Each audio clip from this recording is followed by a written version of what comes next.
Metropolis, usually a city of glass and steel bathed in the forgiving golden light of a yellow sun, found its sky bleeding. The clouds tore open as an unearthly sound shattered the afternoon commute. A massive, swirling boom tube dominated the skyline above Centennial Park, spewing swarms of grotesque winged parademons like a plague of locusts. Their weapons glowed with cruel, crimson energy. Down on the streets, civilians fled in absolute terror amidst overturned cars and geysering fire hydrants. Into the center of this chaos stepped Darkseid. His massive foot, encased in unyielding blue armor, crushed the hood of a yellow taxi. He did not merely walk, he conquered. He was the end of all things. Pathetic, Darkseid rumbled, his craggy, stone-like face radiating absolute confidence. His eyes burned with the crimson fire of the Omega effect. A world of fragile insects crying out to a non-existent god for salvation. They will soon learn the truth of the universe. There is no god. There is only Darkseid. Suddenly, a sonic boom shattered the remaining glass of nearby skyscrapers.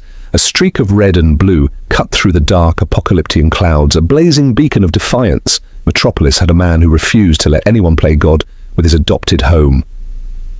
Superman landed a dozen yards away, his red boots cracking the asphalt violently. His cape billowed majestically through the raining ash. His jaw was set, his eyes glowing with a faint, warming blue.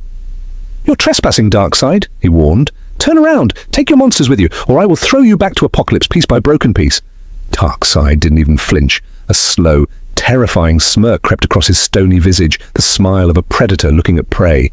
"Kryptonian, you speak of eviction to the landlord of the universe. I have come for the anti-life equation. I will strip this miserable mudball down to the core to find it." Action exploded. Superman moved faster than thought, closing the distance in a microsecond to throw a devastating right cross squarely at Darkseid's jaw. The air itself rippled with the immense force of the blow.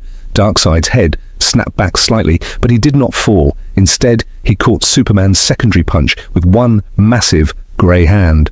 The shockwave of the block shattered windows for 3 city blocks in every direction and registered on seismographs all the way in Gotham City. "Is that the full measure of your sun god's strength, Kal-El?" Darkseid asked. "How tremendously disappointing." Darkseid retaliated with blinding speed. A backhand strike connected flush with Superman's chest, sending him flying backward in a blur of red and blue until he crashed violently through the steel girders of an under-construction high-rise. Deep inside the twisted rubble, Superman shook his head. A thin trickle of bright red blood escaped his lower lip. He wiped it away, his eyes narrowing with steely resolve as the soft blue glow shifted to a burning, intense crimson. "All right, no holding back. Not against him."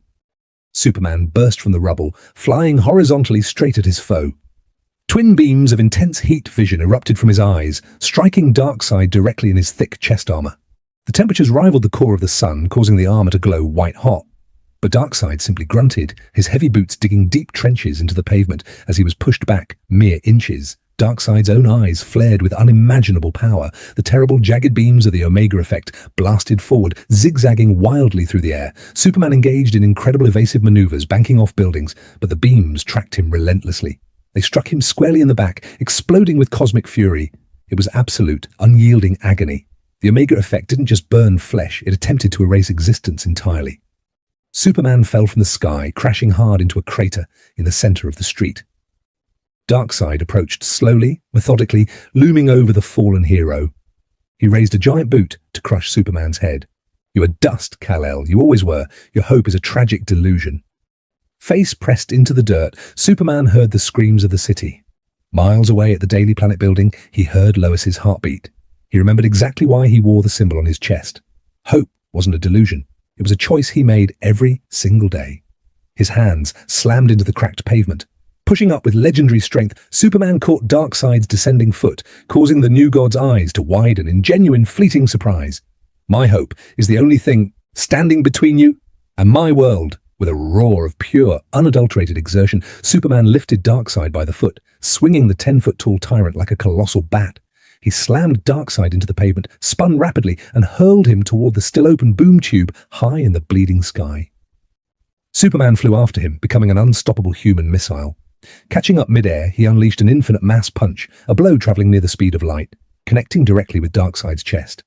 The sound was deafening, the light blinding, and reality itself warped around the point of impact. The sheer kinetic force propelled Darkseid backward, spiraling uncontrollably straight into the swirling dimensional vortex. The Lord of Apokolips screamed in fury, reaching out as he was swallowed by the rift.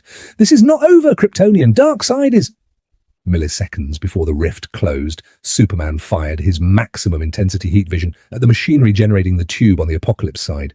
The boom tube collapsed in on itself with a massive, localized implosion, taking the remaining parademons with it. Instantly, the red skies began to clear, making way for the late afternoon sun. Golden light spilled across the ruined, debris-strewn streets of Metropolis. Superman hovered in the air, his chest heaving, his suit torn, but his spirit unbroken. He hurt. He was exhausted. But he was still here. Down below, people slowly emerged from their hiding spots. They looked up, and a cheer began to rise, quiet at first, then swelling into a deafening, unified roar of gratitude.